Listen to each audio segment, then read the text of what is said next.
Hello students आज हम करेंगे क्लास 7 का चैप्टर 10 और इस चैप्टर का जो नाम है वो है अलजेब्रिक एक्सप्रेशन।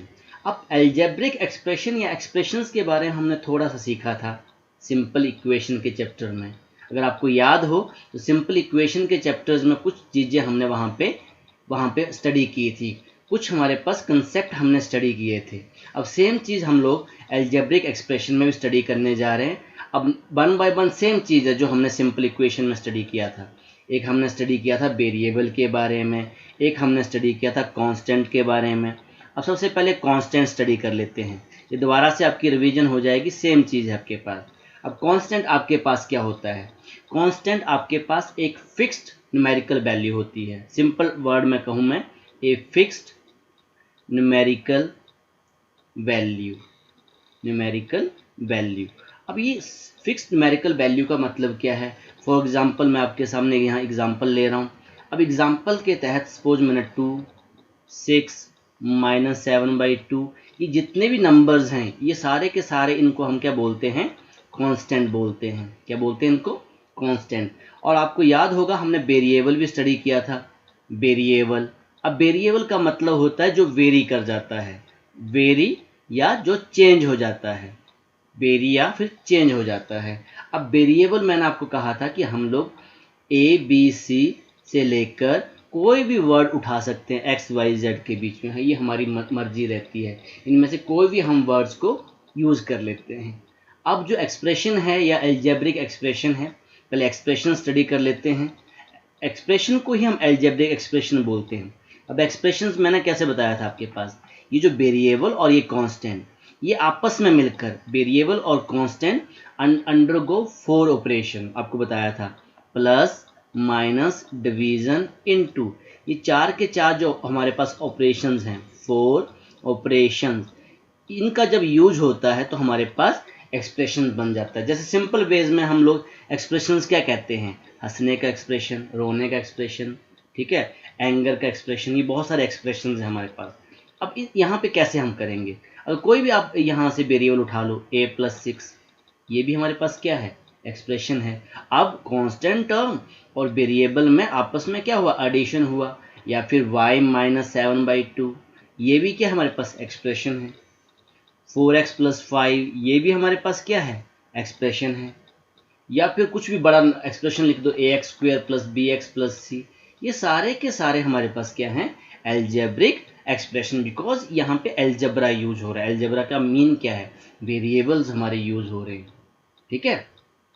ये कम्बिनेशन है, combination of the number using 4 fundamental operation, 4 fundamental operation का यूज करते हैं। ओके, अब ये जो हमारे पास एक्सप्रेशन, ये इसको हम अलजेब्रिक एक्सप्रेशन भी बोल देते हैं। सिंपल इक्वेशन में इसको हमने एक्सप्रेशन कहा था, अब यहाँ पे इसको अलजेब्रिक एक्सप्रेशंस कह रहे हैं। वो भी आपको मैंने समझा दिया क्यों अलजेब्रिक एक्सप्रेशंस कह रहे हैं हम लोग, बिकॉज यहाँ पे 4 ऑपरेशन, कांस्टेंट और वेरिएबल मिलके कुछ ना कुछ बना रहे हैं। क्लियर हुआ आपको? ओके, अब कुछ नई टर्मिनोलॉजी स्टडी करते हैं अलजेब्रिक एक्सप्रेशन में हम लोग। अब सबसे पहले हमारे पास देखो, एक्सप्रेशन तो आपके पास पता चल गया। अब यहाँ पे एक एक्सप्रेशन लिखा हुआ है 4x² - 3xy, ये तो आपको पता चल ही गया। अब यहाँ पे एक स्टडी करेंगे हम टर्म्स। क्या स्टडी करेंगे? टर्म। अब टर्म किसको बोलते हैं बेटा? अब देखो यहाँ इसको हम फर्स्ट टर्म बोलेंगे, ये क्या हमारे पास? First term. और दूसरे वाली को क्या बोलेंगे? Second term. अगर मान लो सर हमने ऐसे लिख दिया 3x², तो बेटा ये एक ही टर्म है, ये अकेला आदमी है, अकेली टर्म है, ठीक है। अगर यही आपके पास किसी के साथ प्लस हो जाए तो यहाँ पे 2 बनेंगे, ये फर्स्ट टर्म बन गई, ये वाली आपके पास सेकंड टर्म बन गई। कुछ अंडरस्टैंड हो रहा है आपको? यहाँ पे उसने ये कहा है कि आपको ट्री डायग्राम के थ्रू स्टडी करना है। अब ट्री डायग्राम क्या होते हैं और फैक्टर्स क्या होते हैं? अब फैक्टर्स निकालने हैं। एक्सप्रेशंस आपको पता चल गया, यहाँ लिखा हुआ है। अब एक्सप्रेशंस हमारे पास है 4x² - 3xy। अब आपको यहाँ पे टर्म्स पता चल गई। यहाँ पे देखो टर्म्स में एक आ गया 4x², देखो यहाँ पे टर्म्स के आगे क्या लिखा हुआ है? 4x², और दूसरी है माइनस, बिकॉज माइनस लगा हुआ है, -3xy। अब फैक्टर्स, अब ये 4x² किस किस से बना बेटा? ये फर्स्ट टर्म किस किस से बनी है? पहला 4, फिर x² है, और एक्स स्क्वायर का मतलब क्या है बेटा, इसमें कितने एक्स हैं, 2 एक्स हैं, एक्स इंटू एक्स तभी तो एक्स स्क्वायर बनता है, क्लास 6 में हमने सीखा था। अगर नहीं भी पता है बेटा आपको तब भी मैं बता देता हूँ, एक्स इंटू एक्स, ठीक है, ये ऐसे हो रहा है 4 इंटू एक्स। जब ये मल्टीप्लाई करते हैं तो इनकी पावरें ऐड हो जाती हैं बेटा, एक्स की पावर, एक्स जो है हमारे पास एक वेरिएबल है, अगर ये सिंपल लिखा हुआ है तो इसका कॉफिशिएंट भी 1 होता है, इसकी पावर भी 1 होती है, और माइनस एक्स लिखा हुआ है इसका मतलब इसका कॉफिशिएंट -1 है और इसकी पावर क्या है, पावर इसकी 1 है, कॉफिशिएंट क्या है इसका -1। अब ये कॉफिशिएंट क्या है, कॉफिशिएंट बेटा जो इस वेरिएबल के आगे यूज हो रहा है, जो न्यूमेरिकल वैल्यू यूज हो रही है, क्लियर हुआ। अब धीरे धीरे स्टडी करते हैं, आगे आपको कॉफिशिएंट फिर से बताऊंगा, आगे आपके चल के कॉफिशिएंट भी आएगा। ओके, अब फैक्टर स्टडी कर लेते हैं।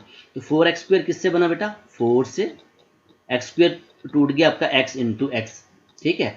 अब ये -3x/, पहला नंबर तो आपके पास क्या है -3 लिख दिया, दूसरा x है, तीसरा y है, जिन जिन से ये बना हुआ है वही हमारे पास फैक्टर्स होते हैं। अब ये फैक्टर्स हमने कैसे शो कर दिए, ट्री डायग्राम, एक ट्री डायग्राम बना दिया हमने, ठीक है, क्लियर हुआ आपको। अब ये क्वेश्चन में आपसे पूछेगा फैक्टर्स आपको बताने हैं थ्रू ट्री डायग्राम, जब ट्री डायग्राम बोला होगा तो हम ऐसे बना देंगे, आपको एग्जांपल में दिख रहा है। ओके, अब एक एग्जांपल और ले रखा है, एक एक्सप्रेशन और ले रखा है बेटा यहाँ पर, 5xy + 10। अब देखो मुझे बताएंगे 5xy ये क्या हुई बेटा, फर्स्ट टर्म, यहाँ लिख दी टर्म्स के आगे, ये फर्स्ट टर्म है हमारे पास, और ये वाली क्या हो गई, सेकेंड टर्म। कुछ समझ में आ रहा है आपको, तो इनको अलग अलग करके लिख दिया। अब ये जो 5x के फैक्टर्स क्या हैं, 5 है, x है, y है, तीनों लिख दिए। अब ये तो कांस्टेंट है आपके पास, ये तो कांस्टेंट है, तो कांस्टेंट को वैसे ही लिख दिया, ठीक है। कांस्टेंट को अगर लिखना है तो आप 10 लिख दो, बस कुछ नहीं है, 10 तो 10 से बना है, और 1 लिखना तो 1 लिख सकते हो, because 1 is the factor of every number, ये तो हम क्लास 6 से स्टडी करते आ रहे हैं। तो ये जो हमने एक्सप्रेशंस को स्टडी किया, टर्म्स को स्टडी किया और फैक्टर्स को स्टडी किया थ्रू ट्री डायग्राम, क्लियर हुआ आपको। अब बात आ जाती है बेटा कॉफिशिएंट के ऊपर। अब कॉफिशिएंट क्या है बेटा, कॉफिशिएंट आपका सिंपल अगर हम वर्डिंग में कहें तो कोई भी आपके पास, जैसे मैंने लिख दिया 5xy, अब कोई भी जो वेरिएबल के आगे जो न्यूमेरिकल वैल्यू है उसी को हम लोग क्या बोलते हैं बेटा, कॉफिशिएंट बोलते हैं। अब ये कॉफिशिएंट के ऊपर कंडीशंस है, पहले अब सिंपल कॉफिशिएंट स्टडी करेंगे। 5xy का कॉफिशिएंट आप कहोगे सर 5 है, मैं आपको कहता हूँ बेटा x² y², अब इसके आगे क्या है बेटा, अब ये नहीं कहोगे सर कुछ नहीं है, मैंने आपको पहले कह दिया कुछ नहीं है मतलब 1 is the factor of every number, तो इसका कॉफिशिएंट क्या हुआ, 1 हुआ, ठीक है। अब मैंने सिंपल आपको ये लिख दिया, यहाँ लिखा हो -7x² y², अब मुझे बताओगे इसका कॉफिशिएंट क्या है, -7, तो ये कॉफिशिएंट है, कॉफिशिएंट का मतलब हमारे पास न्यूमेरिकल वैल्यू है उस एक्सप्रेशंस की, उस टर्म की, क्लियर हुआ। अब कॉफिशिएंट के ऊपर भी कंडीशन है बेटा, कॉफिशिएंट अगर आपको सिंपल पूछ रहा है कॉफिशिएंट तो हमने ये आंसर दे दिए 5, 1 और -7। अब कई बार आपसे कंडीशन में पूछता है, अब कंडीशन क्या लगा देता है, कंडीशन ये लगा देगा कि what is the coefficient of x², मान लो ऐसे मैंने लिख दिया 7xy, ऐसे 7x² y, और मैंने कंडीशन क्या लगा दी, कॉफिशिएंट ऑफ x² का कॉफिशिएंट चाहिए, तो आपने क्या करना है बेटा, जो x² को हाइड कर देना है, x² को हाइड करने के बाद जो बच गया वो आपका कॉफिशिएंट हो गया। अब आप कहोगे सर इसमें तो y भी आ गया, कोई बात नहीं बेटा, यहाँ कंडीशन लगी हुई है, कंडीशन क्या लगी हुई थी, x² का कॉफिशिएंट, तो जिसका आपसे पूछा गया है उसको हाइड करके जो बच गया वो आपके पास कॉफिशिएंट है, क्योंकि कंडीशन वाला है। अगर सिंपल आपसे पूछेगा ऐसे what is the coefficient of this x/y, जो भी एक्सप्रेशन लिखा होगा तो आपने न्यूमेरिकल वैल्यू बता देनी है। पर जब कंडीशन लग जाती है, कंडीशन, अब मैं आपसे पूछ रहा हूँ what is the coefficient of y, अब y को हाइड कर दो, अब y को हाइड करके जो बच गया तो आपका आंसर क्या होगा 7x, बिकॉज अब कंडीशन लग रही है, अब वेरिएबल का कॉफिशिएंट नहीं पूछ रहा, कंडीशन पूछ रही है, पर्टिकुलर आपको y का ही वो पूछ रहा है। अब सिंपल सा एक एग्जांपल दे रहा हूँ, अगर मैं आपसे पूछता हूँ तो आपसे ये बच्चा कौन सा है, आप बोलोगे सर नवोदय का है, वो तो है इन जनरल हो गया, ठीक है, कॉफिशिएंट ऑफ एन वेरिएबल। मैं पूछ रहा हूँ किस क्लास का है, तब आप बताओगे कि सर ये 12th क्लास का है, ये 8th क्लास का, ये 7th क्लास का है, वो कंडीशन लग गई है तो वो नवोदया का ही बच्चा, पर अब कंडीशन लग गई कौन सी क्लास का है। तो सेम बेटा वही आपसे पूछ रहा है। तो मैंने आपको क्या तरीका बताया बेटा, जैसे कॉफिशिएंट ऑफ एक्स स्क्वायर और एग्जांपल आपसे पूछ लेता हूँ। कॉफिशिएंट ऑफ एक्स स्क्वायर अब जल्दी से बताएंगे, 7y एक्स स्क्वायर जेड। तो अब मैंने आपसे पूछा एक्स स्क्वायर का, अब एक्स स्क्वायर को छुपा दो। एक्स स्क्वायर को छुपाने के बाद जो बच गया, क्या बच गया आपके पास, 7yz। ये कंडीशन वाली आपके पास कॉफिशिएंट है, ठीक है। तो दूसरा मैं पूछ रहा हूँ कॉफिशिएंट ऑफ y। अब y में मैंने सिंपल पूछ लिया 7y, तो आप तो सिंपल बोलोगे सर 7 ही है।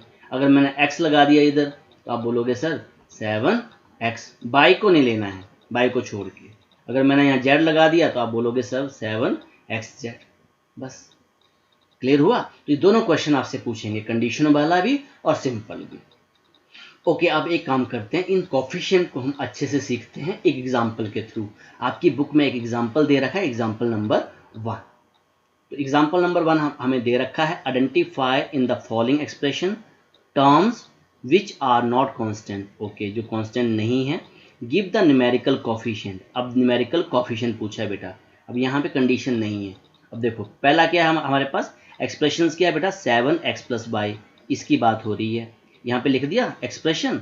अब term which are not constant, अब देखो बेटा x y ये तो वेरिएबल है, अब कांस्टेंट, कांस्टेंट को कह रहा है वो नहीं लेना है, नॉट कांस्टेंट, जो कांस्टेंट नहीं है उनको लिखना है। तो इसका मतलब यहाँ पे हमने 4 को नहीं लिखना, बिकॉज 4 क्या हमारा कांस्टेंट है। तो हमने सिर्फ क्या लिखा, एक्स वाई को लिखा बेटा। किसको लिखा, एक्स वाई को लिखा। क्लियर हुआ। अब मुझे बताओ एक्स वाई का कॉफिशिएंट क्या है बेटा, न्यूमेरिकल कॉफिशिएंट क्या है, इसके आगे क्या है, कुछ नहीं है। कुछ नहीं है का मतलब मैंने क्या बताया आपको, 1 है। क्लियर हुआ आपको। अब ऐसे ही यहाँ पे 13 माइनस बाई स्क्वायर, 13 को तो नहीं लिखेंगे बेटा, हम यहाँ पे नहीं लिखेंगे बिकॉज हमें कांस्टेंट टर्म लेनी नहीं है। तो अब क्या बच गया, minus by square, by square बच गया ना, माइनस बाई स्क्वायर। अब माइनस बाई स्क्वायर का कॉफिशिएंट क्या है, जो भी इसके आगे क्या लगा हो बेटा, -1, कुछ नहीं है मतलब माइनस, मैंने ऑलरेडी बता दिया था। x का कॉफिशिएंट 1 माइनस x का कॉफिशिएंट -1, या जो भी होगा x बाई जेड। क्लियर हो रहा है आपको। ये चीज़ें आपको समझनी है, यहाँ कंडीशन नहीं लग रही है। अब आपके पास है next 13 minus y plus 5y square. यहाँ क्या लिखेंगे बेटा, अब यहाँ पे 2 हैं, यहाँ भी है तो माइनस वाई लिख दिया और यहाँ पे 5y स्क्वायर लिख दिया, ऐसे लिखा होगा देखो बेटा। अब माइनस बाई के आगे अब क्या कॉफिशिएंट, कुछ नहीं है मतलब -1 है, लिख दिया। 5y स्क्वायर, इसका कॉफिशिएंट क्या लिखा बेटा, 5 लिख दिया। कुछ क्लियर हो रहा है आपको, वैसे आपने लिख देना है। और लास्ट है आपके पास, समझने की कोशिश करना, 4p स्क्वायर क्यू। ठीक है, फर्स्ट हो गया। अब सेकंड है 3p स्क्वायर और फोर्थ है 5, तो हमने इसको लिखना ही नहीं है बिकॉज ये कांस्टेंट टर्म है। अब मुझे बताओगे बेटा इसका कॉफिशिएंट क्या है, सिर्फ कॉफिशिएंट पूछ रहा हूँ, कंडीशन नहीं, ये नहीं पूछ रहा हूँ p का क्या है, q का क्या है, सिर्फ कॉफिशिएंट पूछ रहा हूँ। तो आप क्या बोलोगे सर, 4। यहाँ पे क्या है बेटा कॉफिशिएंट, -3, ये लिखा हुआ बेटा। ये तो आपको समझ में आ गया होगा, यहाँ कंडीशन नहीं लगी हुई है, सिंपल और सिंपल आपसे कॉफिशिएंट पूछा गया है। ओके, अब ये यहाँ पे जो आपकी कंडीशन नहीं थी, कंडीशन नहीं थी, सिंपल क्या पूछा था, न्यूमेरिकल कॉफिशिएंट। अब कंडीशन वाला क्वेश्चन देखते हैं, वहाँ कंडीशन लगी होगी, आपसे ये पूछा होगा पर्टिकुलर उस क्लास का बच्चा। तो अब देखते हैं एग्जाम्पल नंबर 2 से समझते हैं। Okay, example number 2, which are the coefficient of x। अब आपसे कंडीशन पूछ लिए बेटा, किसका कॉफिशिएंट चाहिए हमें, सिर्फ और सिर्फ x का चाहिए। अब जो भी मर्जी हो उसका नहीं लिखना है। अब फर्स्ट क्या है बेटा आपके पास, देखो एक्सप्रेशन आ गया 4x माइनस 3y, समझने की कोशिश करना है, 4x माइनस 3y एक्सप्रेशन लिख दिया। अब terms with factor x, x वाली टर्म्स लिखनी है। x वाली टर्म्स क्या बेटा, 4x, तो हमने क्या लिख दिया 4x। अब 3y को लिखने का मतलब ही नहीं है बिकॉज हमसे x की कंडीशन पूछ रहा है। अब मुझे बताओ यहाँ पे कॉफिशिएंट क्या है x का, x के आगे न्यूमेरिकल वैल्यू क्या है 4, यहाँ लिखा हो कॉफिशिएंट ऑफ x। और टेबल से ना ये बहुत अच्छे से अंडरस्टैंड हो जाता है। अब नेक्स्ट है हमारे पास 8 माइनस एक्स प्लस वाई। अब देखो बेटा यहाँ पे सिर्फ x पूछा है तो मैं सिर्फ x लिखूंगा, माइनस एक्स लिखूंगा, सॉरी यहाँ माइनस एक्स ही लिखा। आ रही बात समझ में? और माइनस एक्स का क्या बताया मैंने अभी जस्ट, -1। अब यहाँ देखते हैं y square x minus y. अब एक्स ढूंढते हैं, एक्स इसमें है, इसी टर्म को लिखूंगा मैं, वाई स्क्वेयर एक्स। अब एक्स का कॉफिशिएंट, एक्स को छुपा के जो बच गया, एक्स को छुपा के जो बच गया, क्या बच गया, वाई स्क्वेयर। तो यहाँ पे एक्स को छुपा के, एक्स के ऊपर आप हाथ रख के जो बच जाएगा वो आपके पास कॉफिशिएंट ऑफ एक्स होगा। यहाँ क्या बच गया, वाई स्क्वेयर। अब यहाँ देखेंगे 2z, जेड को तो लेंगे नहीं बिकॉज एक्स पूछा गया है, -5xz, -5xz लिख दिया बेटा। अब मैंने आपको क्या कहा, अब एक्स को छुपाना है, एक्स के ऊपर हाथ रखना है, तो क्या बच गया आपके पास, -5z। क्लियर हो रहा है बेटा आपको? तो ये आपके पास कंडीशन थी, यहाँ सिर्फ और सिर्फ हमसे ये पूछा गया था कॉफिशिएंट ऑफ एक्स, तो हमने कॉफिशिएंट ऑफ एक्स ही लिखा। क्लियर हुआ आपको? बिकॉज एक बार अच्छे से अंडरस्टैंड हो जाएगा फिर आपको दिक्कत नहीं होगी। ठीक है, एक आपसे बस कॉफिशिएंट सिंपल पूछ रहा है, एक कंडीशन के साथ पूछ रहा है। ओके, अब बी पार्ट, अब बी पार्ट में पूछा गया है कॉफिशिएंट ऑफ बाय। अब सिर्फ बाय वाली टर्म देखनी है, बाकी टर्म देखनी नहीं हमने।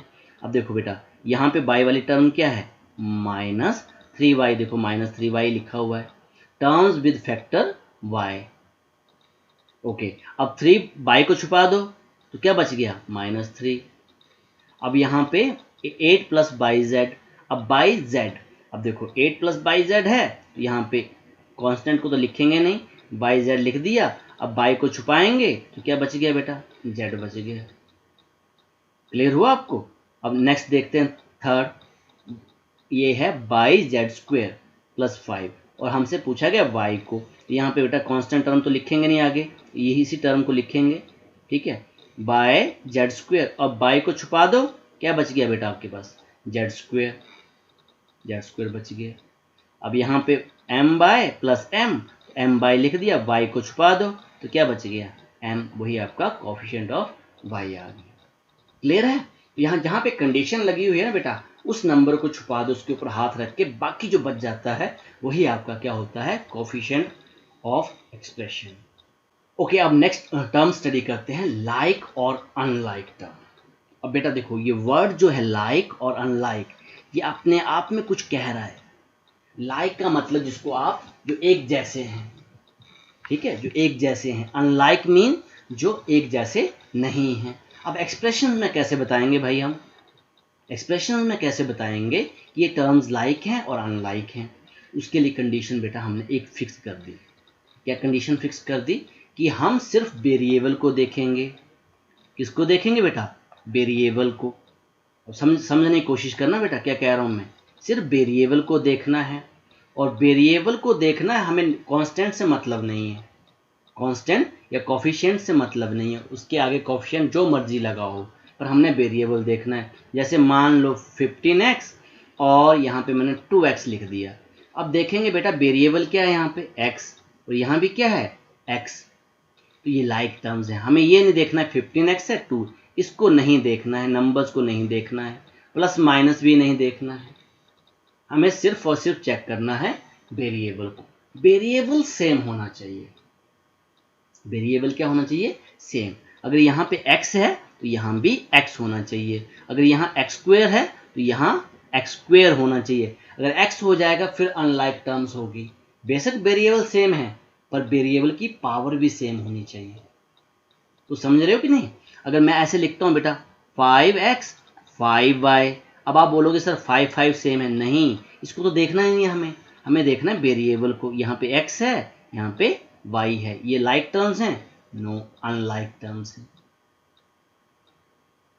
ओके, अगर ऐसा लिख दिया 5xy और 5yx या फिर 15yx, इसको तो हमें देखना ही नहीं था। अब यहाँ देखेंगे बेटा एक x है, यहाँ पे कितना एक x है, यहाँ भी एक x है, यहाँ भी एक y है, यहाँ भी एक y है, तो ये क्या हो गई, लाइक टर्म्स। ये अनलाइक टर्म्स ऊपर वाली, ये ऊपर वाली लाइक टर्म्स थी। तो समझ में आ रहा है आपको लाइक टर्म्स कैसे हम कर रहे हैं? जो हमारे पास वेरिएबल है, वेरिएबल हमारे पास सेम होनी चाहिए। अगर एक x में है तो दूसरा भी x में। अब x से काम नहीं चलेगा, x हो गया, पहली कंडीशन है। x में देखो, अगर एक x 2 है तो दूसरा भी हमें 2 चाहिए, अगर एक x 3 है तो दूसरा भी हमें 3 चाहिए। कुछ समझ में आ रहा है आपको? तो सेम वेरिएबल भी होना चाहिए और बाद में फिर वो इक्वल भी होने चाहिए। यहाँ x2 है और यहाँ मैं x लिख दूँ, यहाँ पे वेरिएबल सेम नहीं है। मान लो मैं ऐसे लिखता हूँ 15x² और 2x। अब आप बोलोगे सर वेरिएबल सेम है, नहीं बेटा, यहाँ भी x है, यहाँ भी x है, पर यहाँ पे x2 है। ये क्या हो गई? Unlike term. पूरा का पूरा सेम चाहिए हमें, वेरिएबल पूरा का पूरा हमें क्या चाहिए? सेम चाहिए। क्लियर हुआ आपको? अब एग्जाम्पल करते हैं बेटा, एग्जाम्पल नंबर 3, और आपको और अच्छे से अंडरस्टैंड हो जाएगा। ओके, यहाँ पे बेटा आपको क्या कहा गया है? लाइक टर्म्स को बताना है। अब 7x और 12y, यहाँ पे x आ गया बेटा, यहाँ पे y आ गया, तो ये क्या हो गया बेटा? अनलाइक। डिफरेंट है बेटा, ये अनलाइक है, ये लिखा हुआ है डिफरेंट है, अनलाइक है, बिकॉज एक x में है एक y में है। न्यूमेरिकल वैल्यू को तो हम देखते ही नहीं, इसको देखना ही नहीं, वेरिएबल चेक करना सिर्फ। ओके, अब सेकंड, यहाँ देख रहे हैं 15x, ये x है, और -21x, तो -21 को देखना ही नहीं, हमने वेरिएबल देखना है x। ये क्या हो गया बेटा? लाइक। समझ में आ रहा है? अब यहाँ थर्ड में देखते हैं ए बी, एक a है और एक b है, यहाँ बी ए है, आगे पीछे दे रखा है, कोई बात नहीं, पर नंबर्स देखने हैं। ए आपको मिल गया, यहाँ पे मिल गया, बी भी मिल गया, आगे पीछे कंफ्यूज करने के लिए लिखा हुआ है ए बी और बी ए, दोनों सेम ही तो है बेटा, ये आगे पीछे बिठा दिया है बच्चों को। तो ए बी और ए बी, ये भी क्या है हमारे पास? Like terms. अब ये मत कह देना सर -4 है -7 है, मैंने पहले ही कह दिया है नंबर्स को हम नहीं देखेंगे, हमने सिर्फ किसको देखना है? Only variable. ओके, अब फोर्थ में यहाँ पे बेटा 3x, x तो मिल गया, यहाँ भी x मिल गया, और ये y आ गया। अब सेम टू सेम होना चाहिए, अगर यहाँ मैं y लगा दूं तब तो ये लाइक टर्म्स बन गया, बिकॉज x भी मिल गया y भी मिल गया। अब एक में x है और एक में y एक्स्ट्रा आ गया, तो ये क्या बन गया बेटा? Unlike terms. वेरिएबल सेम नहीं है, अगर x y है तो दूसरी तरफ भी x y चाहिए। अब देखते हैं बेटा फिफ्थ को, यहाँ पे 6x² है और दूसरे में 9x² है, इसको तो देखना ही नहीं है, ठीक है। यहाँ पे x 1 है, बताया था मैंने आपको, डिग्री 1, यहाँ पे 2 आ गया, यही गड़बड़ हो गई बेटा, यहाँ 1 है यहाँ 2 है, अब यहाँ y 2 है यहाँ y 1 है, ये क्या हो गया बेटा? ये फिफ्थ वाला पार्ट आपका, बोलो अनलाइक टर्म्स। अब यहाँ देखते हैं बेटा सिक्स्थ में pq², यहाँ भी एक p है यहाँ भी एक p है, ठीक है जी। यहाँ q की पावर 2 है, q की पावर 2 है, ये क्या हो गया बेटा? Like term. अब हमें देखना ही नहीं, -4 लगा है +4 लगा है, वो देखना ही नहीं हमें, लाइक टर्म। अब यहाँ देखते हैं बेटा n² आ गया बेटा, यहाँ पे यहाँ mn है, यहाँ भी mn होता तो लाइक होता, पर यहाँ पे 2 पावर आ गई, ये क्या बन गया? Unlike terms. क्या बन गया? Unlike terms. ये आपके एग्जाम्पल में सॉल्व किया हुआ है इसको बेटा, और सेम चीज़ जो मैं आपको बता रहा हूँ, डिफरेंट है अनलाइक है, अगर सेम है तो लाइक कर देते हैं, डिफरेंट है तो अनलाइक कर देते हैं। क्लियर हुआ आपको ये? तो एग्जाम्पल नंबर ये हमारा 3 हो गया। क्लियर? तो लाइक और अनलाइक के बारे में आप समझ गए।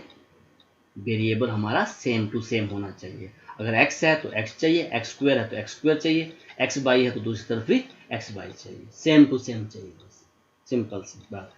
ओके बेटा, नेक्स्ट है हमारे पास मोनोमियल, बाइनोमियल और ट्राइनोमियल एंड पॉलिनोमियल। अब मोनोमियल का मतलब क्या है? मोनोमियल का मतलब है सिंगल टर्म, वन टर्म। अगर एक टर्म है उसको क्या बोलते हैं बेटा? मोनोमियल। अब देखो 7x अकेला है, ये मोनोमियल, -5m अकेला है मोनोमियल, 3z² अकेला है। बेशक यहाँ नंबर मल्टीप्लाई करें, एडिशन नहीं हो रही, सब्ट्रैक्शन नहीं हो रही किसी के साथ, अकेला है।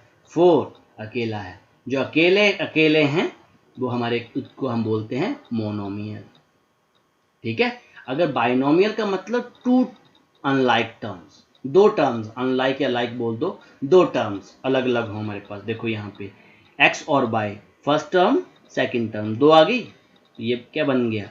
Binomial. First term second term क्या बन गया? बाइनोमियल। यहाँ पे n प्लस m, क्या बन गया हमारे पास, बाइनोमियल। दो टर्म्स हैं बेटा, A square minus B square, counting में दो आ रही हैं, एडिशन हो रही है, सब्ट्रैक्शन हो रही है, ठीक है, बाइनोमियल। जब काउंटिंग में तीन आ जाएंगी तो उसको ट्राइनोमियल कहते हैं। काउंटिंग में कितनी आ जाएंगी बेटा, 3। अब देखो यहाँ पे देखेंगे ट्राइनोमियल, 3 टर्म्स हैविंग 3 टर्म्स, यहाँ लिखा हुआ है 3 terms.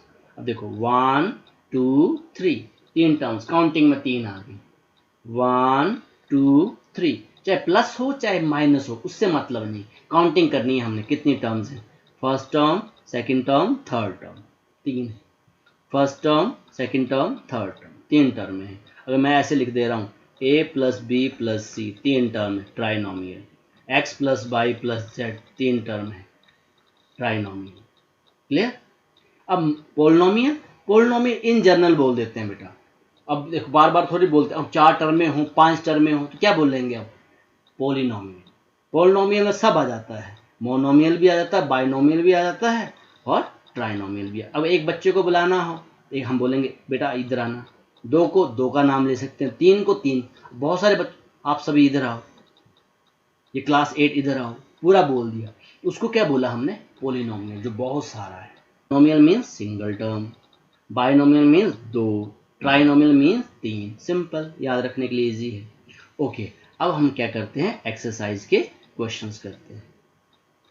Okay, exercise 10.1, get the algebraic expression in the following cases using variable, constant and arithmetic operation।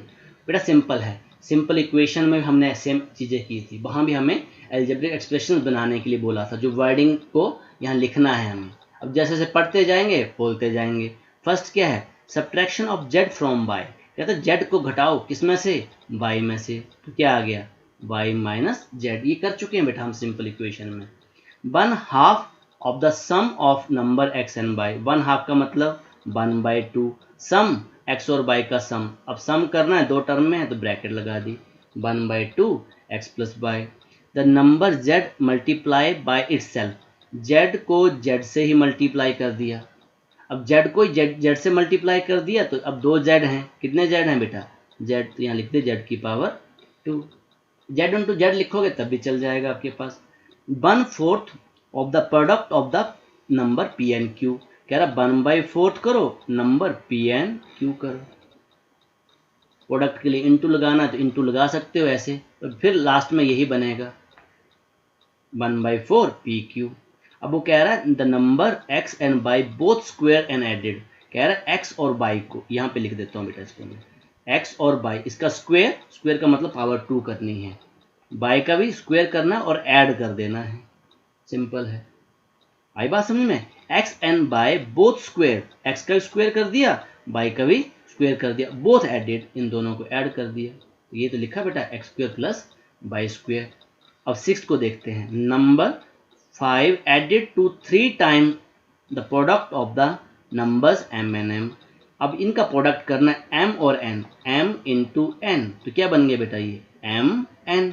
अब इसका 3 टाइम्स कर दिया, 3 से गुना हमने ऑलरेडी सीखा था, अब इसमें 5 को ऐड कर दो प्लस 5, अब जैसे जैसे बेटा बोल रहा है वैसे वैसे हम करी जा रहे हैं, और सेम चीज़ बेटा हमने ऑलरेडी की हुई है ये सिंपल इक्वेशन में।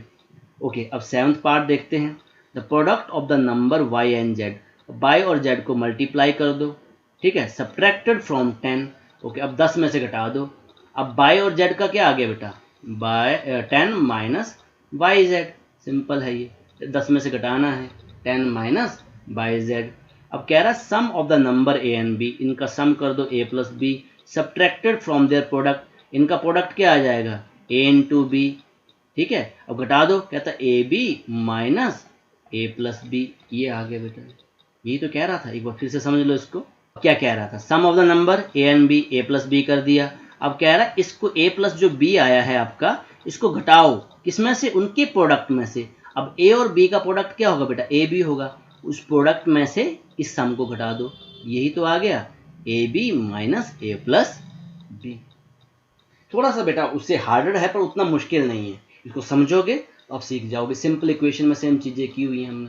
आइए अब क्वेश्चन नंबर 2 करते हैं। ना क्वेश्चन नंबर 2 में बेटा अब 2 पार्ट हैं, पहले फर्स्ट पार्ट को करते हैं फिर सेकंड पार्ट को कर लेंगे। Identify the terms and their factors in the following expression. Okay okay, ये हमें बोला गया है। Show the terms and factors by tree diagram. आपको बताया हुआ था बेटा, स्टार्टिंग में हमने एग्जाम्पल किया था। अब इसको कैसे लिखेंगे बेटा, अब आपको बताया था ना एक्सप्रेशंस। एक्सप्रेशंस तो आपको दे रखा है। एक्सप्रेशंस क्या बेटा, मैंने x माइनस 3, या फिर एक्सप्रेशंस आपने लिख लिया, इसके नीचे मैं टर्म्स लिख देता हूँ। क्या लिख देता हूँ, टर्म्स ही बोला उसने, और उसके नीचे फैक्टर्स लिख देता हूँ। फैक्टर्स जैसे हमने वहाँ सीखा था। अब इस फर्स्ट इसकी टर्म है ये, सेकंड टर्म है -3। अब कांस्टेंट का तो क्या फैक्टर लिखेंगे, अगर इसका फैक्टर्स क्या आ गया बेटा x, और इसका फैक्टर -3 लिखना है। इसका तो सिंपल ही है बेटा, ए पार्ट में ज़्यादा दिक्कत नहीं है। बी पार्ट, अब यहाँ पे एक्सप्रेशन इसके सामने लिखना है ऐसे, एक्सप्रेशन 1 + x² अब टर्म्स में इसका तो 1 आ गया, इसका x आ गया, इसका x² आ गया। अब 1 का फैक्टर तो 1 ही, इसको छोड़ दो। x किससे बना है, x से बना है। x² किससे बना है, x और x से बना है। ऐसे ब्रेक करके लिख देना बेटा आपने। कुछ बात समझ में आ रही है आपको। अब सी पार्ट समझ लेते हैं। सबसे पहले ये लिखना बेटा, यहाँ एक्सप्रेशन लिखोगे आप, मैं आपको समझा रहा हूँ।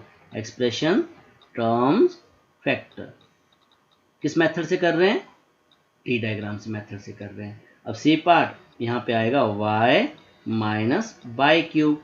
अब टर्म्स में क्या आ जाएगा, टर्म्स में y और इस तरफ माइनस बाई क्यूब। अब बाई किससे टूटा है, बाई किससे बना है, फैक्टर्स क्या, y तो बाई से ही है, यहाँ पे सिंपल y।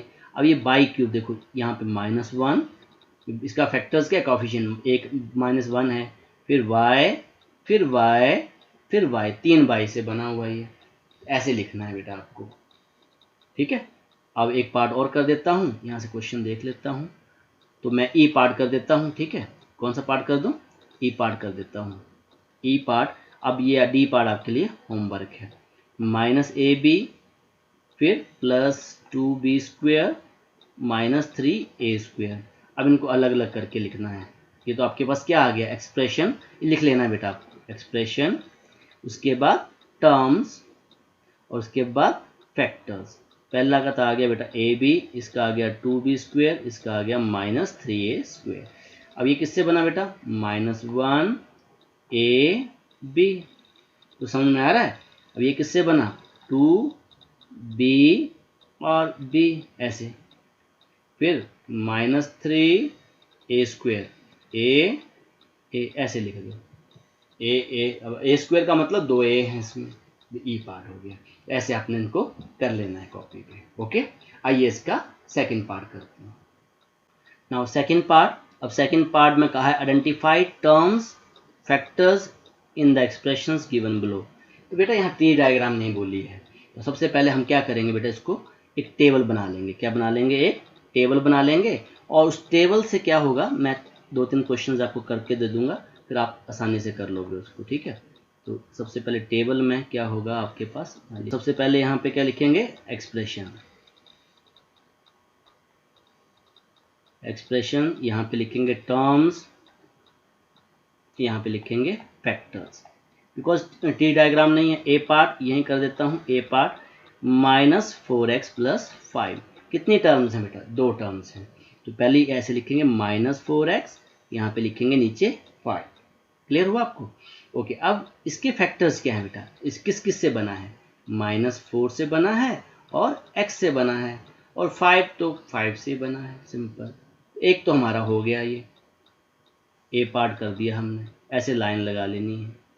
क्लियर। अब इसके बाद बी पार्ट सिंपल है बेटा, ये -4x + 5y। टर्म्स क्या क्या है बेटा, एक तो -4x है, दूसरी 5y है। अब 4x किससे बना है, -4x -4, x से बना है। 5y किससे बना है, 5 और y से बना है बेटा, सिंपल। ये भी हो गया, ये बी पार्ट हो गया। तो समझ में आ रहा है आपको, सिंपल है बेटा ये। इसको एक बार आराम से करोगे तो हो जाएंगे बेटा ये सारे के सारे क्वेश्चन। अब मैं सी पार्ट आपके लिए होमवर्क दे रहा हूँ।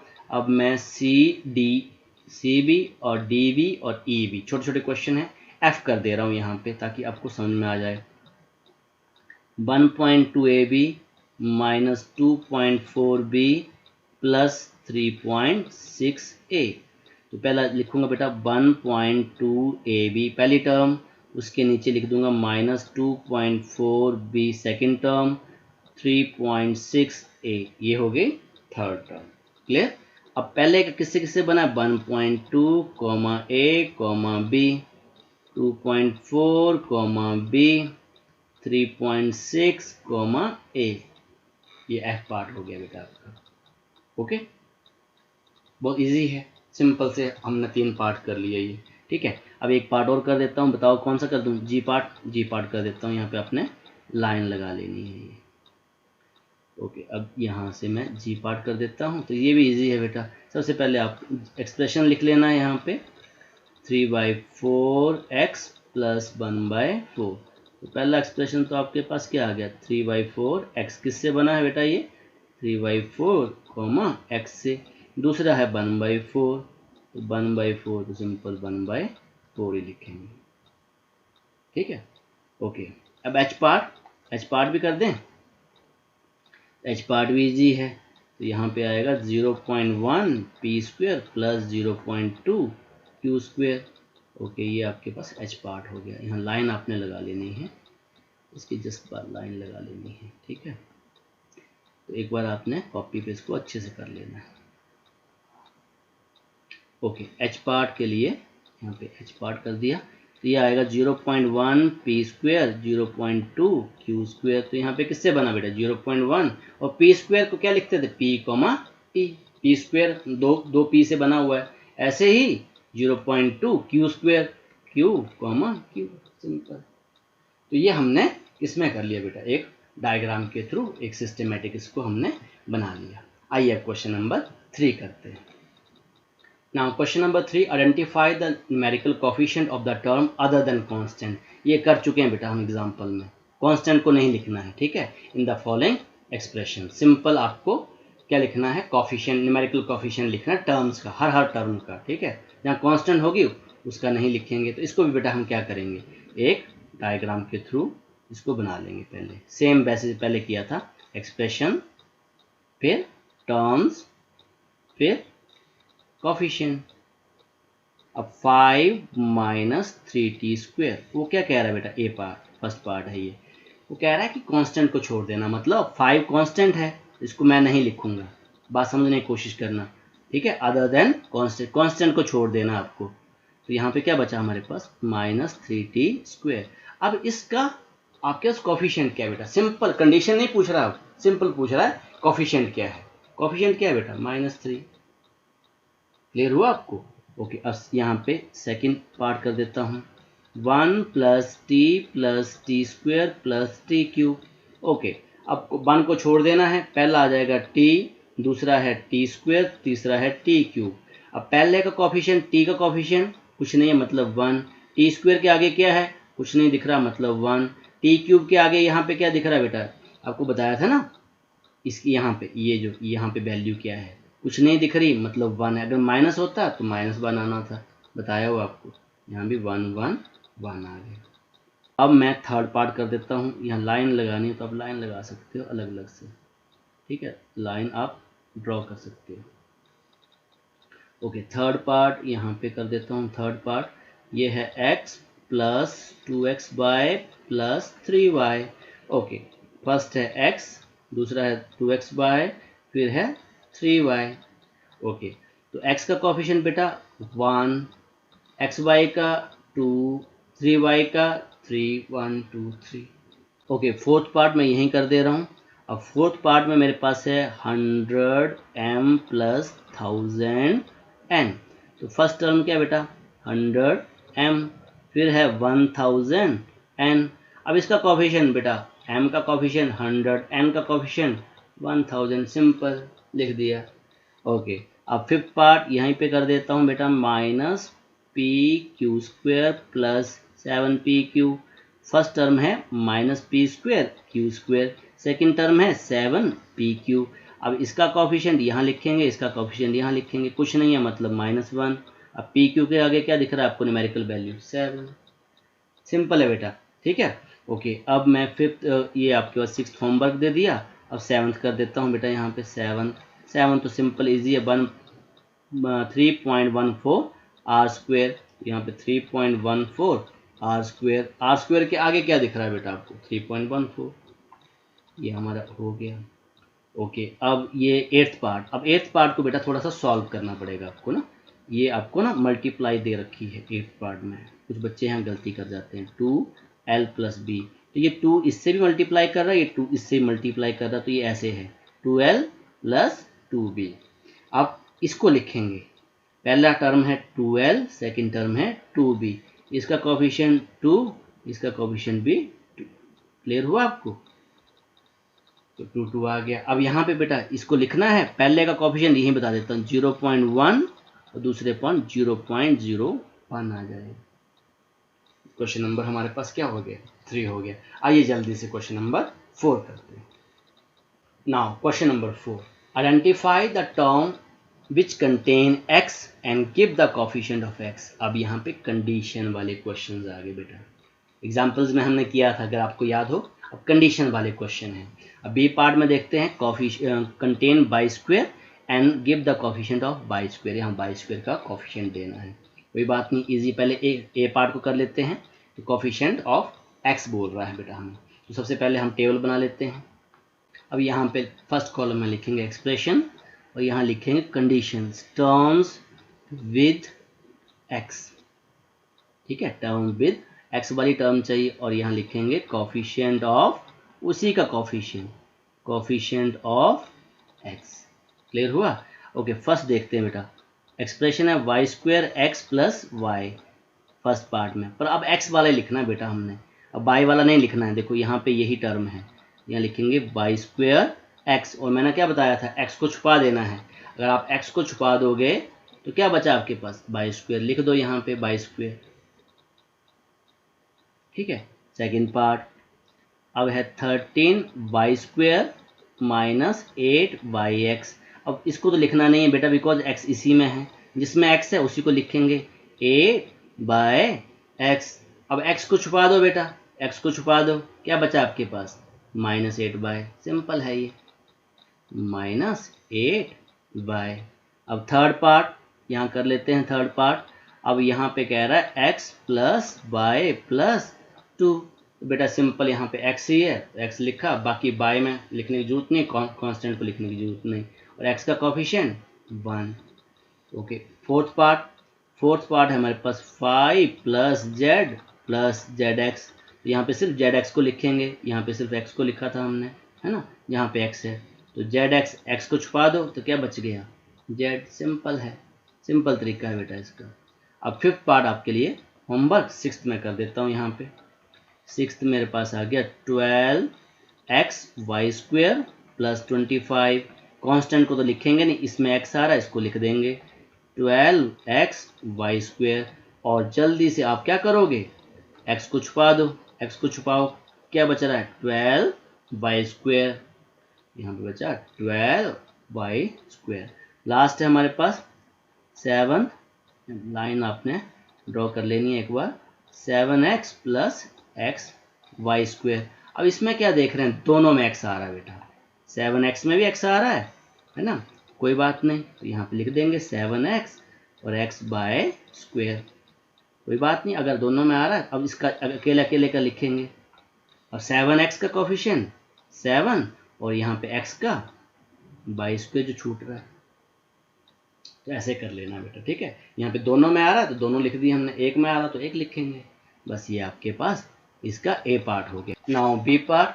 अब बी पार्ट में हमें कहा गया है कि टर्म्स विद बाई स्क्वेयर, यहाँ लिखेंगे हम टर्म्स विद, यहाँ पे लिखेंगे वाई स्क्वेयर, और कोफिशिएंट भी किसका चाहिए?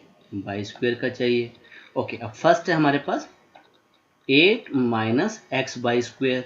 अब बेटा सिर्फ यहाँ जहाँ बाई स्क्वेयर आ रहा है उसी को लिखेंगे, तो बाई स्क्वेयर किस में आ रहा है? सेकेंड टर्म में आ रहा है। अब बाई स्क्वेयर को छुपा दो बेटा, सिंपल है, बाई जिसको पूछा गया उसको छुपा देना, क्या बचा? माइनस एक्स, ये आ गया मेरे पास minus X. Okay, second part में हमसे पूछा गया 5 वाई स्क्वेयर प्लस 7x, तो इसमें ही हमारे पास वाई स्क्वेयर, इसमें बाई स्क्वेयर आ रहा है उसी को लेना है, 5 बाई स्क्वेयर। अब बाई स्क्वेयर को छुपा दो, क्या बचेगा? 5। ओके, अब third part 2x² minus 15x² plus 7y²। ठीक है, अब सब में बेटा आपके पास फर्स्ट को छोड़ के, फर्स्ट में y² नहीं आ रहा, बाकी सब में आ रहा है। तो माइनस 15x² सेकेंड टर्म में भी आ रहा है और थर्ड टर्म में भी आ रहा है। ठीक है, अब यहाँ पे y² को छुपा दो, y² को छुपाया, फर्स्ट वाली में तुम्हारे पास आ गया माइनस 15x, दूसरी वाली में आ गया 7। एक बार इसको समझ लो ना, y² को छुपाया यहाँ पे माइनस 15x, यहाँ y² को छुपाया 7 आ गया। तो ये आपका क्वेश्चन नंबर कौन सा हो गया बेटा? ये फोर्थ हो गया, फोर्थ का बी पार्ट हो गया। हाँ, फोर्थ का बी पार्ट हो गया। आइए आप क्वेश्चन नंबर 5 करते हैं। क्वेश्चन नंबर 5 बहुत इजी है बेटा। क्लासीफाई मोनोमियल बताया था। मोनोमियल मतलब सिंगल टर्म। क्या बताया था? सिंगल टर्म, एक टर्म या one term. Binomial means two terms, दो टर्म्स होनी चाहिए। ट्राइनोमियल मीन्स 3 टर्म्स, काउंटिंग में 3 आनी चाहिए। ओके, फर्स्ट देखते हैं 1 और 2, ये क्या है बेटा? बाइनोमियल। बाइनोमियल लिख लेना बेटा आप ना, वाई लिख दिया करूंगा। ये अकेला है, क्या है बेटा बोलो? मोनोमियल। यहाँ पे कितने? थर्ड में 1 2 3, क्या है ये? ट्राइनोमियल। लिख लोगे? ओके, ये सिंगल है, क्या होगा ये? मोनोमियल। ओके, फिफ्थ में 1 2 3, ये वाला क्या है? ट्राइनोमियल।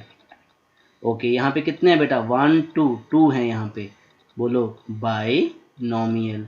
यहाँ भी 1 और 2 हैं, ये 1 और 2 हैं, बाइनोमियल।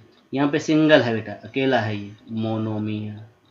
यहाँ पे कितने? नाइन्थ पार्ट में 1 2 3, 1 2 3, ट्राइनोमियल।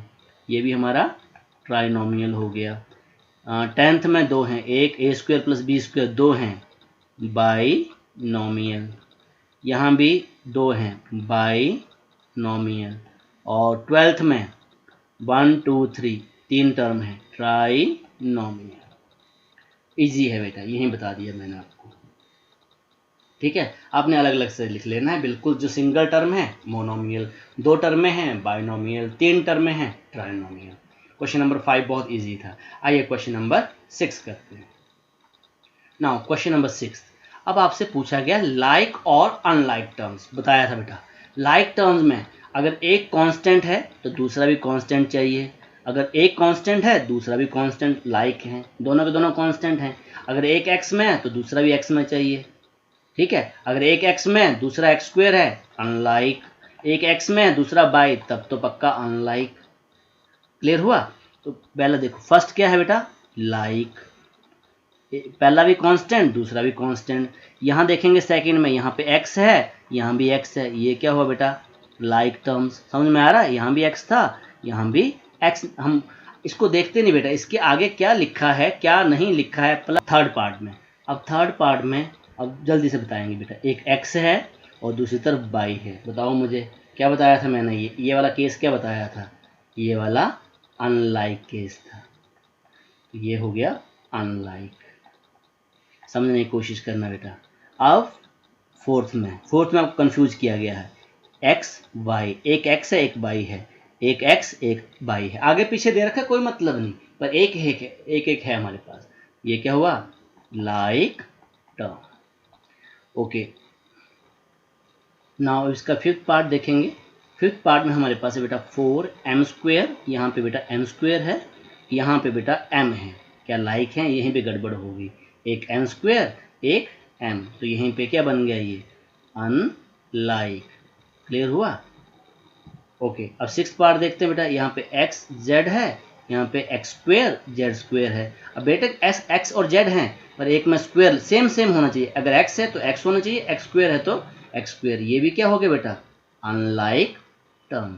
क्वेश्चन नंबर 6 हमारा हो गया। आज जल्दी से अब क्वेश्चन नंबर 7 करते हैं। अब क्वेश्चन नंबर 7 में 2 पार्ट हैं, ए और बी। कह रहा identify like terms in the following. Okay, अब ए पार्ट को कर देता हूँ बेटा। लाइक टर्म्स के अपने पेयर्स बना लेने हैं। यहाँ पे लिख देता हूँ लाइक टर्म्स। ठीक है, ओके। तो सबसे पहले बेटा इसको पकड़ते हैं, -xy²। इसके दोस्त ढूंढते हैं। ठीक है, तो xy² ये मिल गया बेटा, एक ये मिल गया। जो मिलता जाएगा उसको काटता जाऊंगा मैं, 2xy²। ओके, और x/² और नहीं है, तो ये दो ही सेम लाइक टर्म्स हैं। ओके, अब ये कौन कौन सा हो गया, x/² और ये हो गया। अब नेक्स्ट देखते हैं बेटा ये वाला, -4/x²। तो यहाँ पे ढूंढते हैं, यहाँ पे ढूंढते हैं, यहाँ पे देखो बेटा आगे पीछे दे रखे कंफ्यूज करने के लिए, x² मिला, x² मिल गया, y है तो यहाँ पे बेटा कॉमा लगा के 20x²y। अब कंफ्यूज नहीं होना बेटा, देखो यहाँ पे x² है और y है। क्लियर हुआ? तो ये आगे पीछे दे रखे हैं, ऑलरेडी आपको बताया हुआ, इससे कोई फर्क नहीं पड़ता हमें। ठीक है, तो ये पेयर हो गया आपके पास।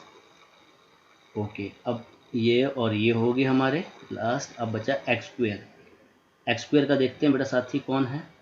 यहाँ पे 8x² का साथी -11x², और कोई है, ये भी है, -3 है यहाँ पे, -6x²। तो x² वाले 3 हैं। ठीक है, x² वाले कितने हैं, 3 हैं। तो कौन कौन सा हो गया, ये भी हो गए। अब नेक्स्ट देखते हैं बेटा, 8x² वाले तो हो गए ना हमारे सारे। अब यहाँ पे 7y और ये हो गया 7y। तो यहाँ पर y है और कोई है, और नहीं है, तो ये y भी हो गया। ठीक है, अब यहाँ पे बचा हमारे पास -100x, दो ढूंढ लेने लाइक टर्म्स, -100x और यहाँ पे 3x, एक पेयर ये बन गया, 3x वाला भी हो गया। अब हमारे पास बचा -11y(x), तो यहाँ पे 2xy, ये इसका साथी ये मिल रहा है बेटा, यहाँ ये मिल रहा है। आगे पीछे दे रखे हैं, ऑलरेडी मैंने आपको बताया, उससे कोई फर्क नहीं पड़ता हमें, आगे पीछे देने से कोई मतलब नहीं है। तो लगभग यहाँ पे 3 में एक ही पेयर आया, बाकी सब डबल पेयर में थे। क्लियर हो गया आपको? तो ये मैंने कौन सा पार्ट कर दिया बेटा, ए पार्ट कर दिया। अब सेम वैसे ही बी पार्ट करना है। कौन सा पार्ट करना बेटा, बी पार्ट करना। बी पार्ट में कोई यहाँ स्टार्ट कर देंगे 10pq से, और अंडरलाइन करता जाऊंगा 10pq। अब इसके साथ ही बेटा देखते हैं 10pq, ये मिला बेटा, ध्यान से देखना, आगे कंफ्यूज किया होगा आपको, क्यों, क्योंकि आगे पीछे दे रखा है, -7qp दे रखा है ना आगे पीछे। ठीक है, तो ये भी आपके हो गया। और यहाँ पे लास्ट में दे रखे हैं, यहाँ 3 पेयर मिलेंगे 78 के ऊपर, देखो बेटा 78 QP का मतलब PQ ही है बेटा, आई बात समझ में? तो ये 3 का पेयर बन गया। ओके, 3। अब मैं कलर चेंज कर देता हूँ, अब 7p के साथी ढूंढते हैं। यहाँ पे ये हो गया 7p का साथी, तो 7p का साथी, 7p का साथी, 7p, ये आ गया बेटा, कॉमा लगा के 2405p, और बस 2 ही है मुझे लगता है, तो इसको क्लोज कर दिया। ठीक है, तो ये 2 हो गए हमारे पास। ओके, अब फिर से कलर चेंज कर लेता हूँ मैं। अब 8q का साथी, तो 8q के स्टार लगा देता हूँ, यहाँ पे क्रॉस लगा देता हूँ, 8q यहाँ पे आ गया -100q। चेक कर लेना कोई नंबर छूट ना जाए हमसे, और नहीं है, 2 ही है यहाँ पे भी। ठीक है, ओके, अब नेक्स्ट देखते हैं। अब है हमारे पास -p²q², ये वाला -p²q², और ये आ गया बेटा, आगे पीछे दे रखे हैं p²q², देखते जाना एक बार, 12q² p², और नहीं, 2 ही हैं इसके बेटा, ये भी 2 ही हैं हमारे पास। ओके, ये भी हो गया हमारे पास, ये भी हो गया। अब -23 का साथी, इसे ब्लैक कलर ले लेता हूँ, -23 का कांस्टेंट टर्म का बेटा कांस्टेंट ही होगा, तो यहाँ पे ये आ गया, ये 41 आ गया, 41, और कोई और है, और नहीं है, तो इसका ये भी क्लोज कर दिया हमने। अब धीरे धीरे अब यहाँ पे पहुँच गए बेटा हम लोग। फिर से मैं कलर चेंज कर देता हूँ, 5p²। -5p² का साथी 5p², ये आ गया बेटा, ये 701p², ये हो गया। ओके ओके ओके, अब ये भी हो गया। अब कौन सा बचा है बेटा, 41 भी हो गया। यहाँ पे बच रहे हैं बेटा ये लास्ट में 13p², p², इसका साथी हमें ये दोनों साथ साथ में ही बेटा, ये यहीं पे मिले हुए, ये 13 साथ साथ में p², और कंफ्यूज करके उसने लिख दिया है qp², आगे पीछे लिख दिया बेटा, ये कंफ्यूज करने के लिए। तो बेटा ये हमने लाइक टर्म्स जोड़ दी। अगर 3 मिलती हैं तो 3 कर दिया, 2 मिलती है तो 2 मिल दिया। बस हमने क्या किया, लाइक टर्म्स मैं आपको बताई हुई सेम है, ठीक है, सेम नंबर होना चाहिए। अगर p है तो p होना चाहिए। अगर कोई नंबर आगे पीछे लिखा हुआ है तो वो लाइक टर्म में ही काउंट होता है, जैसे pq qp, या p² q² p², ये सारे आपके लाइक टर्म में ही काउंट होते हैं बेटा। तो इसी के साथ बेटा ये जो एक्सरसाइज है आपकी 10.1 ये आपकी कंप्लीट हुई। होप करता हूँ आपको अंडरस्टैंड हुआ होगा। अगर एक बार फिर से इसको रिवाइज कर लेना आपने। आज के लिए इतना ही। Okay, thank you very much.